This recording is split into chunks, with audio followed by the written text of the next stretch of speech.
Tol, alam mo ba kung asan tayo ngayon? Dito tayo ngayon sa Canangalite, sa may 7-Eleven. So, bibili tayo ng pampalakas. Pampalakas.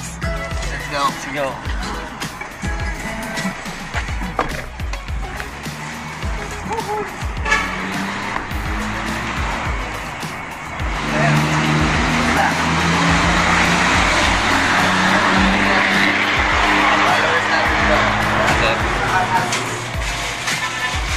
So ngayon, bibili kami ng pampalakas. May iguan ka mo? Robust So mga palaban nata sa idol ah. Extreme. Robust. Extreme para ano. Pre-taste tayo mamaya ng sir. Pre-taste. Shoutout nga pala kayo ma'am. So, ibinan natin ng robust. Magkano ito ma'am? Meron ba silang passion ma'am? Ano bilhin mo tol? Pampalakas tol. Ha? Shoutout nga pala ito, Gamma P3 skill yun. Yan. Salute sa mga brad natin dyan.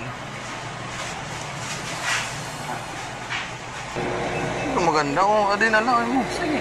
Palaban sa idol kasi yung ng ano. Ayun. Ganun. Yan. So, shoutout sa Robust Racing Team. Siyempre sa mga kagrupo namin dyan. Robust Racing Team. So, magpapag-pre-taste tayo doon sa Ormoc City. Kung sino gusto pre-taste. Ito. Robust Extreme. So, hindi ito ginagamit pang ano. Ginagamit ito pang endurance. Pang palakas ng katawan para hindi ka antukin.